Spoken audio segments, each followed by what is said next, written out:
लूका का सुसमाचार अध्याय 9 वचन 35 और 36 मैं पढ़ रही हूँ, ध्यान देकर सुनो।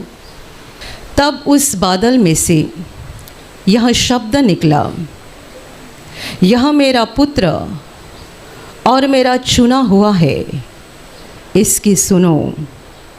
यह शब्द होते ही यीशु अकेला पाया गया और वे चुप रहे और जो कुछ देखा था उसकी कोई बात उन दिनों में किसी से न कही। Hallelujah, hallelujah, hallelujah, hallelujah. मेरे प्यारे भाई और बहनों, प्रभु यीशु मसीह परमेश्वर का पुत्र 2000 वर्ष पहले इंसान के रूप में जब इस धरती पर था, उसने अपने साथ रहने के लिए 12 चेलों को चुना था। और यहाँ जो हमने वचन पढ़े वो उन 12 में से 3 चेलों के सामने हुई एक विशेष ऐसी घटना है। प्रभु अंधों की आंखें खोलता था, गूंगे को बोलने की शक्ति देता था, मरे हुए को जिलाता था और बहुत सारे अद्भुत अलौकिक ऐसे काम दिखाकर इस बात को साबित कर रहा था कि वो साधारण मनुष्य नहीं है, परंतु वो स्वर्ग से उतरा है और वो परमेश्वर का पुत्र है। इन दिनों में यानी जब प्रभु गांव-गांव और नगर-नगर जाकर अपने चेलों के साथ घूमता रहा, परमेश्वर के राज्य के सुसमाचार का प्रचार करता रहा और परमेश्वर के प्रेम और सामर्थ्य की गवाही अपने कामों के द्वारा देता रहा, उन दिनों के बीच में हुई ये बहुत महत्वपूर्ण घटना है कि ऐसा एक दिन आ गया जब प्रभु अपने 12 चेलों में से 3 चेलों को लेकर एक पहाड़ पर चला गया प्रार्थना करने के लिए। 12 में से ये 3 चेले प्रभु यीशु के करीबी चेले थे, पतरस, यूहन्ना और याकूब। इन तीनों को लेकर प्रभु यीशु पहाड़ पर गया और वहाँ यीशु प्रार्थना करने लगा। जब वो अपने परमेश्वर पिता के पास प्रार्थना कर रहा था, चेलों ने देखा कि प्रार्थना करते समय अचानक यीशु का रूप बदल गया, वो चमकने लगा, उसका पूरा कपड़ा एकदम श्वेत हो गया। और ये सारी बातें देखकर चेले अचंभित भी हो गए, बहुत डर भी गए। और उन्हें दूसरी बात दिखाई दी, जब प्रभु का रूप बदल गया और प्रभु का चेहरा और कपड़ा तेज से भर गया, चमकने लगा, तब उन्होंने 2 व्यक्तियों को यीशु के साथ वहाँ बातें करते देखा, जबकि वहाँ यीशु और उसके 3 चेलों के सिवाय और कोई नहीं था। लेकिन जब यीशु प्रार्थना करने लगा और उसका रूप बदल गया, तब वहाँ दूसरे 2 व्यक्ति दिखाई देने लगे। एक था मूसा और एक था एलियाह। ये पुराने नियम के परमेश्वर के धर्मी जन है जो उस समय संसार में नहीं थे। उनकी तो मृत्यु होकर हजारों साल हो गए थे। लेकिन उस घड़ी उस पहाड़ पर पतरस, यूहन्ना और याकूब ने देखा कि मूसा और एलियाह यीशु के साथ बात करने के लिए पहाड़ पर उतरे हैं और उनकी बातचीत चल रही थी। वो बातचीत प्रभु यीशु के मृत्यु के बारे में हो रही थी, जो कुछ ही दिनों के बाद यरूशलेम में होने वाली थी।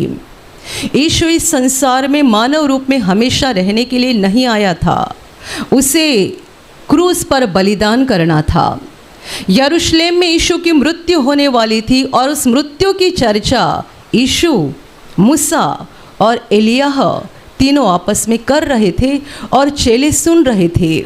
लेकिन इन 3 चेलों के दिमाग में ज़्यादा कुछ नहीं जा रहा था, क्योंकि वे सारे इन बातों को देखकर बहुत डरे हुए थे, बहुत भयभीत हुए थे।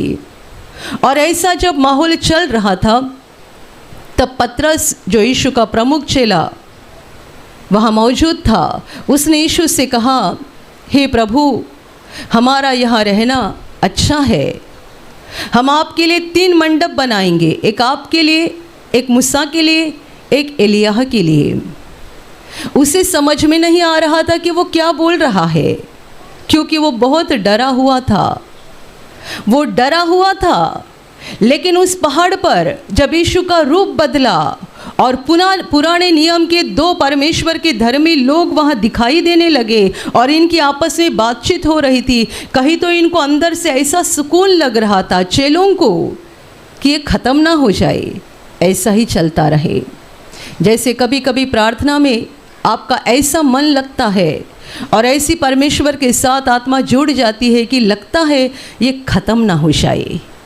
आपकी आंखें बंद हो जाती है और आपकी आत्मा लगता है कहीं और चली गई है और आप परमेश्वर की मौजूदगी का ऐसा कुछ अनुभव करते हैं कि लगता है इतना अंदर सुकून लग रहा है, इतनी शांति लग रही है कि ये समय ख़त्म ना हो जाए। बिल्कुल वैसा ही कुछ इन चेलों के साथ हो रहा था और इसीलिए उन्हें लग रहा था कि हम अभी पहाड़ से नीचे ना उतरे, यहीं पर बसे रहे। हमारा यहाँ रहना अच्छा है, हम 3 मंडप बनाएंगे आपके लिए, मूसा के लिए, एलिय्याह के लिए। परंतु बाइबल कहती है पतरस को होश नहीं था कि वो क्या बोल रहा है, क्योंकि वो बहुत डरा हुआ था। लेकिन जब पतरस ने ऐसा बोला तब अचानक बादल उनके ऊपर आ गया और उस बादल में से आवाज़ आई, वाणी निकली, यह मेरा पुत्र और चुना हुआ है, इसकी सुनो। और जब ये आकाशवाणी चेलों ने सुनी, उन्होंने अपने आँखों को उठाकर देखा, तब मूसा और एलिय्याह दिखाई देना बंद हो गए और यीशु वहाँ अकेला उनको दिखाई दिया। और ये तीनों चेले इस सारी बातों से इतने भयभीत हो गए थे कि उन्होंने यीशु के पुनरुत्थान तक ये बात किसी को बताई नहीं। Hallelujah, hallelujah. क्योंकि इस घटना के कुछ समय पश्चात प्रभु यीशु की मृत्यु हुई। 3रे दिन बाद वो जिंदा हो गया। उसके बाद 40वें दिन आसमान में यानी स्वर्ग में चला गया। तब तक ये 3 चेलों ने ये बात किसी को बताई नहीं, क्योंकि ना ही उनकी पूरी तरह से समझ में आई थी और वे बहुत डरे हुए थे। Hallelujah, hallelujah, hallelujah. मेरे प्यारे भाई और बहनों, इस घटना में प्रभु यीशु के जो 3 चेले वहाँ पर थे, उनको एक बहुत महत्वपूर्ण बात बताई गई है। और ये महत्वपूर्ण बात किसी मनुष्य ने नहीं बताई, स्वर्ग से बताई गई है। यह मेरा पुत्र और मेरा चुना हुआ है, इसकी सुनो। अभी तक तो चेले यीशु के पीछे हो रहे थे और यीशु की बात को सुन रहे थे। धीरे धीरे उनको यकीन होते जा रहा था। क्या यकीन हो रहा था? कि यही मसीहा है, यही परमेश्वर का पुत्र है, जिसका जिक्र पुराने नियम में हुआ है। हमारे भविष्यवक्ताओं ने सैकड़ों सालों से बताया था कि परमेश्वर का पुत्र तुम्हारे बीच में आने वाला है। भविष्यवक्ताओं ने परमेश्वर के पुत्र की यानी मसीहा की जो बात कही थी, वो यही मसीहा है। ये उनको यकीन हो रहा था, लेकिन बहुत जल्दी ऐसा होने वाला था कि यीशु क्रूस पर मरने वाला था।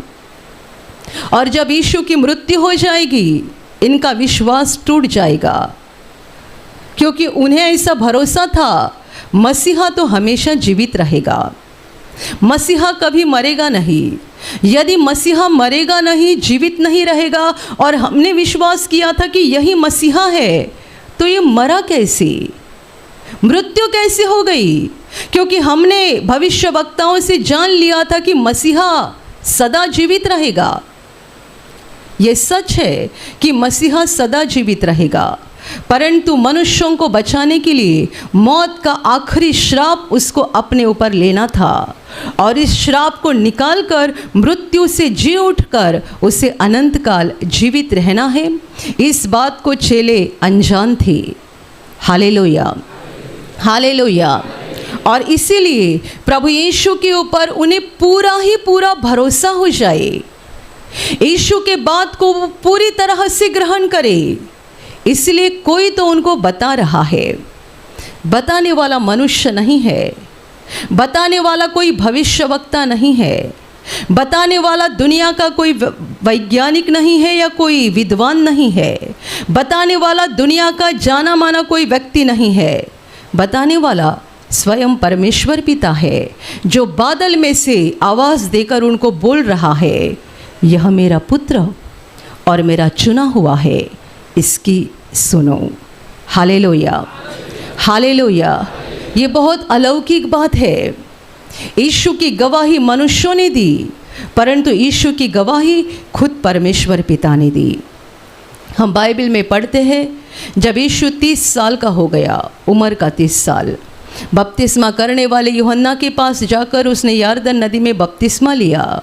जब उसने पानी में बपतिस्मा लिया, यानी पानी में जाकर ऊपर उठा, तब लिखा है कि देखा गया आसमान से पवित्र आत्मा आ गया और यीशु के ऊपर ठहर गया और आकाश से आवाज़ आ गया, परमेश्वर की वाणी हो गई, यह मेरा परम प्रिय पुत्र है और इससे मैं बहुत संतुष्ट हूँ।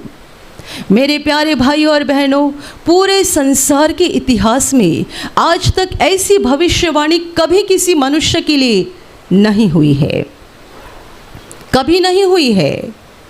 मनुष्यों की गवाही मनुष्य देते हैं, ये भला मनुष्य है, ये अच्छा है, ये मेरा आदमी है, ये मेरा व्यक्ति है, ये मेरा बंदा है। मनुष्यों की गवाही मनुष्य देते हैं, परंतु यीशु के बारे में ऐसा हुआ है कि यीशु की गवाही आसमान से दी गई। बादल में से लोगों ने आवाज़ को सुना और बादल में से गर्जना हो गई, ये मेरा पुत्र है, इससे मैं संतुष्ट हूँ। अभी 3 चेलों को बताया जा रहा है, ये मेरा पुत्र है। आज तक तुमने भरोसा किया है, लेकिन ये भरोसा तुम्हारा हिले ना, इसलिए परमेश्वर पिता आप उसकी गवाही दे रहा है, ये मेरा पुत्र है। परमेश्वर पिता खुद बोल रहा है, ये मेरा पुत्र है, मेरा चुना हुआ है, इसकी सुनो, इसकी सुनो। परमेश्वर पिता बोल रहा है, इसकी सुनो, अर्थात यीशु की सुनो। मेरे प्यारे भाइयों और बहनों, आप जानते हो ये कितनी महत्वपूर्ण बात है। हम हमेशा अपने जीवन में ऐसे लोगों को ढूंढते हैं कि हम किसकी सुने, किसके सुनने के बाद हमारी भलाई हो जाएगी, किसके सुनने के बाद हमारा फ़ायदा हो जाएगा। युग के आरंभ से ही परमेश्वर ने मनुष्यों से बात करना चाहा है। हम जानते हैं कि आदि मानव यानी परमेश्वर का बनाया हुआ पहला मनुष्य आदम, उसके साथ परमेश्वर सीधा बात करता था। परमेश्वर युग के आरंभ ही से मनुष्य से बात करना चाहता है और इसीलिए आदि मानव से परमेश्वर खुद बात करता था। परंतु जब पाप हो गया, तब परमेश्वर और मनुष्य दोनों के बीच में बड़ी दरार आ गई, पाप की दीवार खड़ी हो गई, जिसके कारण परमेश्वर की आवाज़ मनुष्यों तक पहुंचना संभव नहीं था। ये पवित्र परमेश्वर है, हम पापी है। पाप की वजह से मनुष्य अशुद्ध बन गया और पापी मनुष्य तक पवित्र परमेश्वर की आवाज़ पहुंचना मुमकिन नहीं था।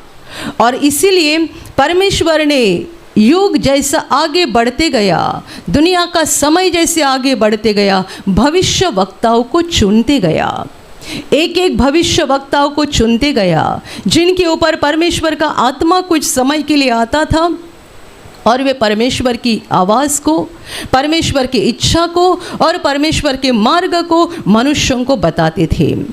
इब्रानियों की पत्री में लिखा गया है कि शुरू में परमेश्वर भविष्य वक्ताओं के द्वारा हमसे बात कर रहा था, परंतु अभी युग के अंत में परमेश्वर खुद अपने ही पुत्र के द्वारा हमसे बात कर रहा है।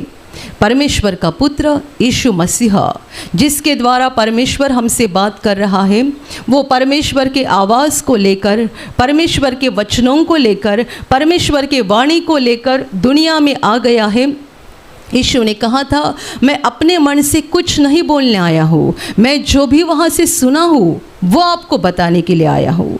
मैं अपने मन से कुछ बातें आपको नहीं बता रहा हूँ, परंतु परमेश्वर पिता ने जो बातें मुझे कही है वही बातें मैं आपको बता रहा हूँ। इसका मतलब यीशु मसीह परमेश्वर का शब्द है, यीशु मसीह परमेश्वर का आवाज़ है, यीशु मसीह परमेश्वर की वाणी है। और इसीलिए यूहन्ना ने अपने सुसमाचार में लिखा है, आदि में वचन था, वचन परमेश्वर के साथ था, और आगे लिखा है वचन देहधारी हुआ ये वचन यानी परमेश्वर का शब्द वो देहधारी हुआ, यानी वो मनुष्य बना और इस धरती पर आया। परमेश्वर ने उसे हमारे लिए भेजा है। यीशु मसीह परमेश्वर का आवाज़ है। यीशु मसीह हमारे लिए परमेश्वर की वाणी है। वो हमारे लिए परमेश्वर का शब्द है। Hallelujah, hallelujah. मैंने आपको कहा कि हमेशा हम अपने जीवन में ऐसे लोगों को ढूंढते हैं कि हम किसके सुने, जिसके द्वारा हमारा फ़ायदा हो जाएगा, हमारी भलाई हो जाएगी। यदि आप ऐसे ढूंढने वाले लोग हो तो जान लेना आपको एक ही की सुनना है। उसकी गवाही परमेश्वर पिता ने खुद आसमान से दी है। वो बोल रहा है कि ये मेरा पुत्र है, ये मेरा चुना हुआ है, इसकी तुम सुनो। हमें यीशु की सुनना है, ना कि दुनिया की। हमें उसके वचनों को सुनना है, उसकी बातों को सुनना है। यीशु की बातों को सुनकर और उसके अनुसार चलकर पूरे इतिहास में कभी किसी का नुकसान नहीं हुआ है। यीशु की बातें सुनकर और उन्हें मानकर किसी का नुकसान नहीं हुआ है। कोई डूब नहीं गया है, किसी का विनाश नहीं हुआ है। इसके विपरीत जिन्होंने यीशु के शब्दों के ऊपर नज़रअंदाज किया और अपने ही मार्ग से चलते रहे और दुनिया की आवाज़ को सुनकर अपने जीवन को बिताते रहे, उनका विनाश हो गया, उनका नुकसान हो गया। परमेश्वर ने हमारे भलाई के लिए अपने शब्द को धरती पर भेजा है, जीवन का शब्द, परमेश्वर का शब्द, और वो शब्द यीशु मसीह खुद है। और इसलिए परमेश्वर आसमान से गवाही देकर बोल रहा है, ये मेरा पुत्र है, इसकी सुनो। Hallelujah, hallelujah. मतलब इसकी सुनोगे तो जीवन पाओगे, इसकी सुनोगे तो फायदा हो जाएगा, इसकी सुनोगे तो भलाई हो जाएगी। प्रभु यीशु जब इस संसार में मानव रूप में था, स्वर्ग की कितनी सारे वचन वो लोगों को बता रहा था, परमेश्वर के शब्दों को बता रहा था। कितने लोगों ने ग्रहण किया और कितने लोगों ने अस्वीकार किया। हम बाइबल में पढ़ते हैं, यीशु के ज़माने में जो धर्म पंडित थे, शास्त्री और फरीसी थे, वे यीशु की हर बात के ऊपर नज़रअंदाज करते थे, हर बात को ठुकराते थे और कई बार यीशु का मजाक भी उड़ाते थे, हंसते भी थे। यीशु के बात के ऊपर हंसते भी थे। जब यीशु उनको आत्मिक बात सिखाता था, परमेश्वर के वचन बोलता था, फरीसी और शास्त्री हंसते थे। क्यों हंसते थे? वे परमेश्वर की आवाज़ को ग्रहण करना नहीं चाहते थे, परंतु दुनिया की आवाज़ के अनुसार चलते थे। उन्होंने बहुत धन इकट्ठा किया था, पैसा इकट्ठा किया था। वे दुनिया में बड़े बनना चाहते थे, दुनिया में अमीर, सम्मानित, मशहूर व्यक्ति बनना चाहते थे। और यीशु की जो शिक्षा थी, यीशु की जो बातें और वचन थे, वे स्वर्ग की बातें थी, स्वर्ग के वचन थे जो उन्हें हजम नहीं होते थे। इसलिए कई बार उन्होंने यीशु के वचनों को ठुकराया, कई बार अस्वीकार किया, इनकार किया और कई बार उन बातों का मजाक भी उड़ाया और यीशु के ऊपर हंसे भी। Hallelujah, hallelujah, hallelujah. और भी कई लोग थे, ज़्यादातर जो पैसे से अमीर लोग थे, वे यीशु की बातों को ग्रहण नहीं कर सकते थे। हम एक घटना को पढ़ते हैं जब प्रभु यीशु के पास एक अमीर मनुष्य आकर पूछ रहा था कि मुझे अनंत जीवन मिलने के लिए क्या करना ज़रूरी है। यीशु ने उससे कहा, परमेश्वर की आज्ञाओं का पालन करो, चोरी मत करना, झूठ मत बोलना, किसी की हत्या मत करना, माँ बाप का सम्मान करना। जब यीशु ने उसे परमेश्वर की आज्ञाओं को बताया, उस अमीर का जवाब था, ये सारी आज्ञाओं को मैंने अपने जवानी से ही मान लिया है। जो आज्ञा तू बता रहा है वो मैं पहले ही अपने जीवन में मान चुका हूँ, उसके अनुसार चल रहा हूँ। मुझ में और क्या कम है बताओ? अनंत जीवन तक पहुँचने के लिए मुझ में और क्या कम है वो बताओ? अनंत जीवन को हासिल करने के लिए मुझे और क्या करना ज़रूरी है? यीशु ने कहा, यदि सिद्ध होना चाहता है तो जो भी तुम्हारे पास है उसे बेचकर कंगालों को बांट दे, तुझे स्वर्ग में संपत्ति मिलेगी, और चल मेरे पीछे हो ले। उसने क्या पूछा था? मुझ में और क्या कमी है और क्या घटी है? प्रभु ने वो घटी दिखाई। यदि तुझे सिद्ध होना है, पूरा मनुष्य बनना है, परिपूर्ण मनुष्य बनना है, तो जो तुम्हारा है वो कंगालों को बांट दे, तुझे स्वर्ग में संपत्ति मिलेगी, और चल मेरे पीछे हो ले। बाइबल कहती है वो नाराज़ हो गया, दुखी हो गया और यीशु को छोड़कर निकल गया, क्योंकि उसकी संपत्ति जायदाद बहुत सी थी। Hallelujah, hallelujah, hallelujah. मेरे प्यारे भाइयों और बहनों, इस मनुष्य को ये सलाह किसी दूसरे मनुष्य ने नहीं दी, परंतु यीशु मसीह ने खुद दी थी। मेरे पीछे हो ले, तुझे स्वर्ग में संपत्ति मिलेगी। उसने यीशु के शब्दों का अस्वीकार किया और यीशु को छोड़कर निकल गया। गए 2000 साल में पूरे संसार में यही चल रहा है। जिस जिस कान तक यीशु के शब्द आ गिरते हैं, कई लोग ग्रहण करते हैं, कई लोग अस्वीकार करते हैं। जो ग्रहण करते हैं उसमें भी अलग अलग भाग है। कई लोग पूरी रीति से ग्रहण करते हैं, कई लोग थोड़े ही ग्रहण करते हैं। परंतु आज इस वचन के द्वारा हमें ये सीखना है और ये जानना है, यीशु की बातें, यीशु के शब्द यानी आपके स्कूल के या कॉलेज के किताब के शब्द नहीं है। यीशु की बातें और यीशु के शब्द यानी दुनिया के शब्द नहीं है, दुनिया की बातें नहीं है, ये परमेश्वर की खुद की बातें हैं। परमेश्वर हमसे बात करना चाहता है, परमेश्वर हमें सिखाना चाहता है, परमेश्वर हमें सही रास्ता दिखाना चाहता है, परमेश्वर हमें अनंत जीवन का रास्ता दिखाना चाहता है। और इसीलिए उसने अपने पुत्र को, यीशु को धरती पर भेजा है, जो परमेश्वर के शब्दों को लेकर धरती पर आया है। हमने यदि यीशु के शब्दों के ऊपर नज़रअंदाज किया तो इसका मतलब हमने परमेश्वर के ऊपर नज़रअंदाज किया। यदि हमने यीशु के शब्दों को ग्रहण किया तो इसका मतलब हमने परमेश्वर को ग्रहण किया। Hallelujah, hallelujah, hallelujah, hallelujah. प्रभु यीशु अपने कामों के द्वारा तो गवाही दे ही रहा था कि वो मनुष्य नहीं है, वो स्वर्ग से आया है।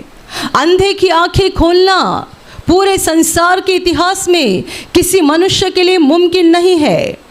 प्रभु यीशु ने ऐसे काम दिखाए, ऐसे काम जो उसके पहले किसी ने नहीं किए और ना ही उसके बाद कोई कर पाया। जो जन्म का अंधा है उसकी आंखें कौन खोल सकता है? जो जन्म का लंगड़ा है उसे कौन चलता कर सकता है?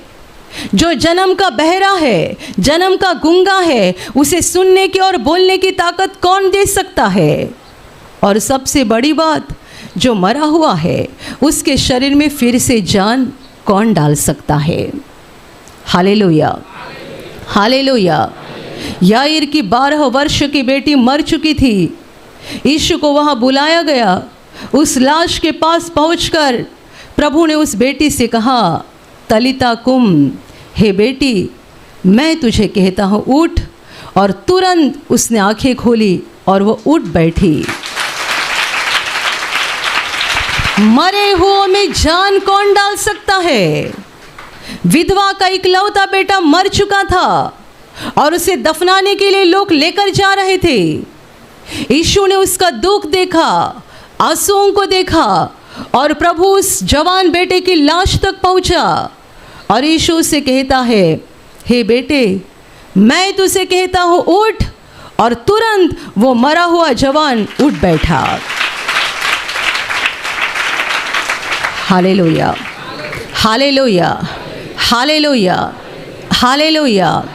हम तो बहुत बड़ी बड़ी बातें कर सकते हैं, लेकिन हमें जमता तो कुछ नहीं है। कई लोगों को आदत होती है बड़ी बड़ी बातें करने की, लेकिन काम कुछ भी नहीं कर पाते हैं। यीशु ने केवल बड़ी बड़ी बातें नहीं की, करके दिखाया, सबूत दिखाया। उस बेटे से यीशु ने क्या कहा? मैं कहता हूँ, मैं। वो खुद के बारे में बोल रहा है, मैं कहता हूँ। जब यीशु ने कहा मैं कहता हूँ उठ, तब आसपास वाले जो लोग खड़े थे, एक दो नहीं सैकड़ों लोग थे, क्योंकि उस बेटे की लाश को दफनाने के लिए लेकर जा रहे थे। उनके दिमाग में क्या गया, क्या समझ में आ गया? कोई बोल सकता है मैं कहता हूँ उठ, यानी वो मैं बोलने वाला है कौन? कौन सी पावर है? कौन सा अधिकार है? कौन सा सामर्थ है? कितने घंटे तक ये मरा हुआ था, हम रो रहे थे, आंसू बहा रहे थे, इसने ना आंखें खोली, ना हाथ हिलाया, ना पैर हिलाया, और अभी ये कौन आ गया जो बोलता है हे बेटे मैं तुझे कहता हूँ उठ। ये मैं बोलने वाला है कौन? कि उसको कौन सा अधिकार है जिसके द्वारा इसने जवान बेटे ने आंखें खोली? 12 वर्ष की बेटी मरी हुई थी, उसके पास जाकर यीशु कहता है बेटी मैं तुझे कहता हूँ, मैं कहता हूँ उठ। Hallelujah, hallelujah, hallelujah, hallelujah. आपने ऐसे कई लोगों को देखा होगा जो आपको बड़ी बड़ी बातें बोल के कहते हैं, आप वहाँ जाओगे ना ऐसे ऑफिस में, मेरा नाम बोल दो, बस मेरा नाम बोलोगे तुम्हारा काम हो जाएगा। आप जाकर बड़े उम्मीद से उनका नाम बोलते हैं तो वहाँ से सुनने को मिलता है इसको हम पहचानते नहीं। लोग बड़ी बड़ी बातें करते, बस मेरा नाम बोल दो। आपका नाम बोलने से एक कागज के ऊपर साइन भी नहीं होती है, आपका नाम लेने से किसी का सरदर्द भी नहीं ठीक होता है, हमारा नाम लेने से किसी का बुखार भी नहीं निकलता है, हमारा नाम लेने से 100 रुपया तनख्वाह भी नहीं बढ़ता है। और यीशु कहता है मैं कहता हूँ उठ, और उनकी आत्मा जहाँ कहीं है पूरे ब्रह्मांड में, वहाँ से तुरंत लौट आती है और उस मरे हुए लाश के अंदर जाकर वह व्यक्ति जिंदा हो जाता है। लाजर जिसे मर के 4 दिन बीत चुके थे, जिसकी लाश कब्र में पड़ी हुई थी, पत्थर को हटाने के बाद यीशु ने जोर से पुकारा हे लाजर बाहर आ जा। जिसे मर के 4 दिन हुए थे, पूरे ब्रह्मांड में उसकी आत्मा कहाँ पर थी? यीशु की आवाज़ सारे ब्रह्मांड में गूंज गई और लाजर की आत्मा जहाँ कहीं थी फौरन उसके शरीर के अंदर आ गई और लाजर जीवित होकर बाहर आ गया। ये कौन है जिसकी आवाज़ पूरा ब्रह्मांड सुनता है? ये कौन है जब बोलता है तब उसकी आवाज़ आसमान में भी जाती है, धरती के नीचे भी जाती है और पूरे संसार में इसकी आवाज़ गूंजती है? आप बोलते हो तो आपका बेटा भी उठता नहीं है सुबह, जो सोया है, मरा हुआ नहीं, सोया हुआ है। सुबह आपके बेटे को स्कूल भेजना है, आप कितने बार जगाते हो बताओ?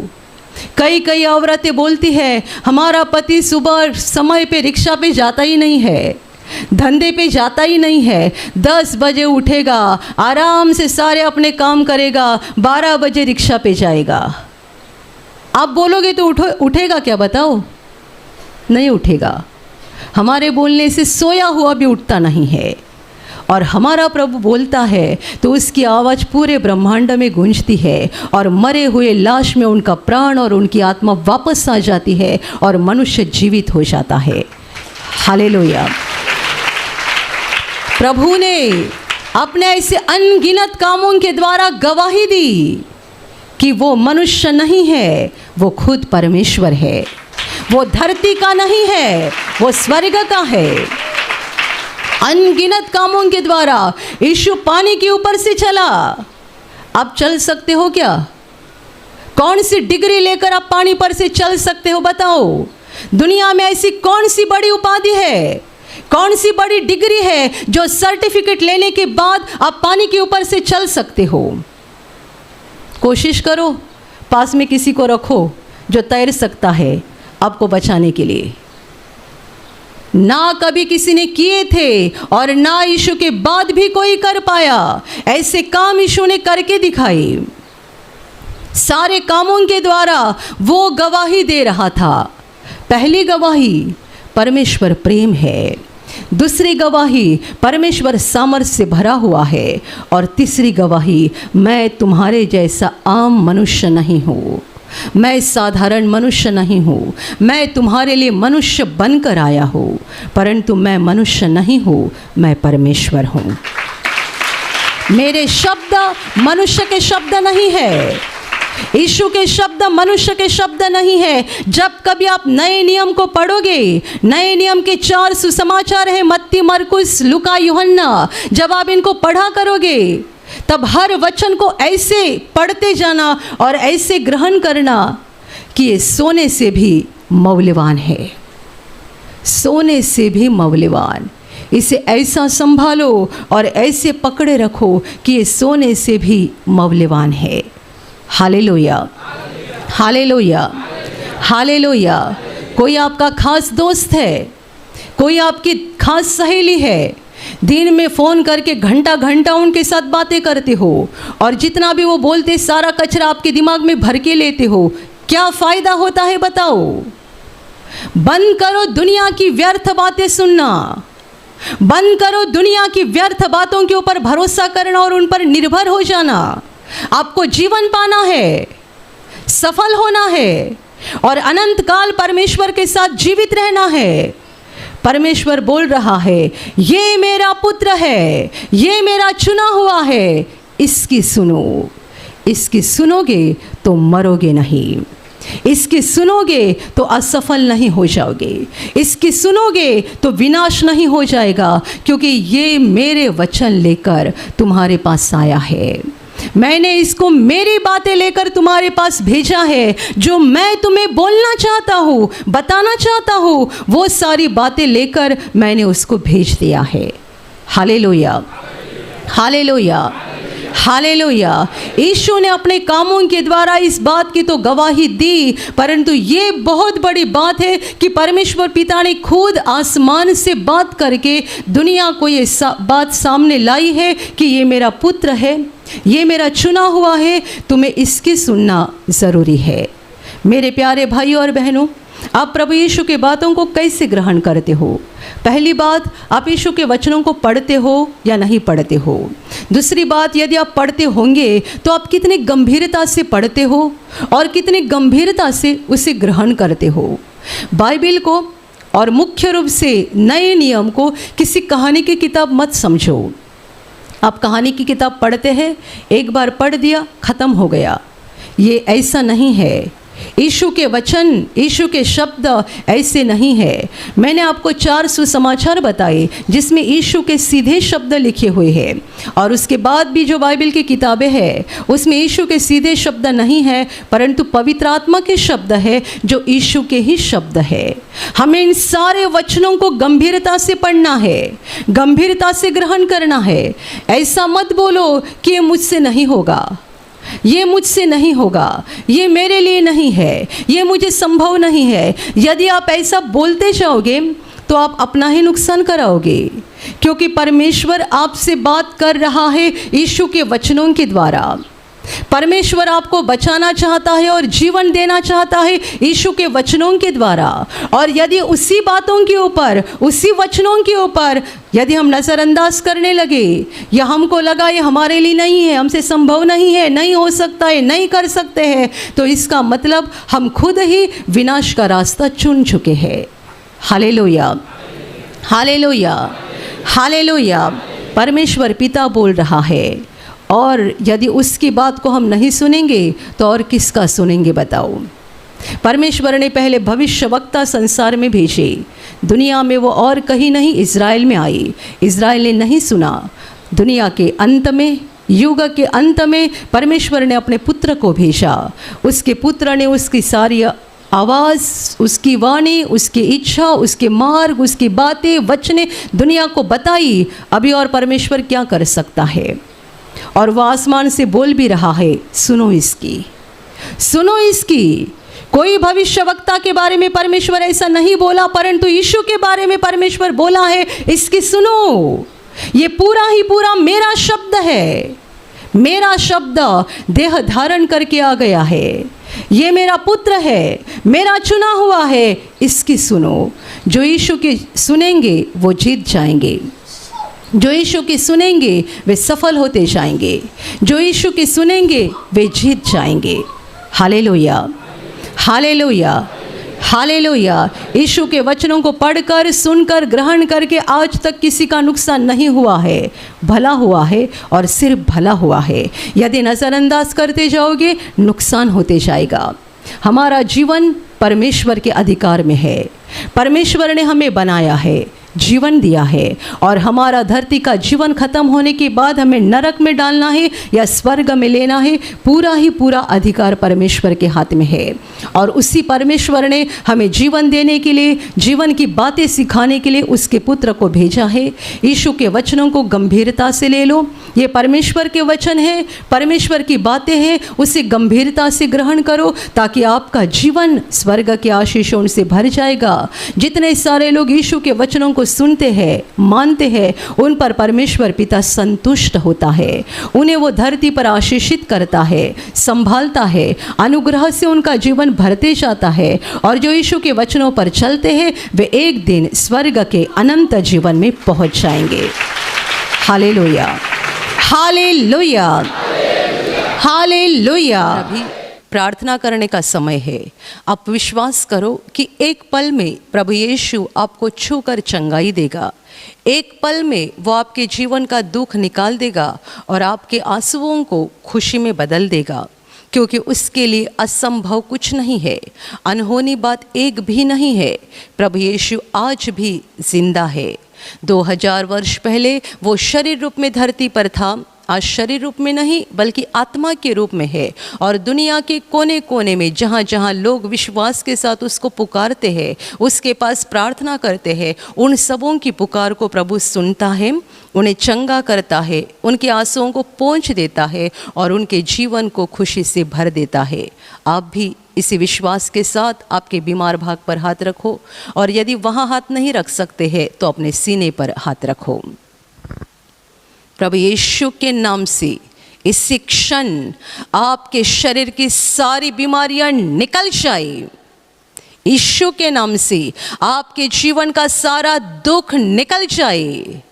शैतान का हर एक काम आपके जीवन से और आपके परिवार से पूरी तरह से नष्ट हो जाए। यीशु के नाम से, प्रभु यीशु के नाम से शैतान का सारा काम आपके जीवन से नष्ट हो जाए। सारी दुष्ट आत्माओं को प्रभु यीशु के नाम से मैं आज्ञा दे रही हूँ, इसी क्षण इन्हें छोड़कर निकल जाओ और वापस उनमें नहीं आना। इसी क्षण प्रभु का महान सामर्थ्य आपके ऊपर आ जाए। प्रभु का महान सामर्थ्य आपके ऊपर आ जाए। प्रभु का महान सामर्थ्य आपके ऊपर आ जाए। इसी घड़ी पवित्र आत्मा की खुशी आपके दिल में आ जाए, पवित्र आत्मा की शांति आपके दिल में आ जाए और आपका जीवन स्वर्ग की रोशनी से भर जाए। आमीन।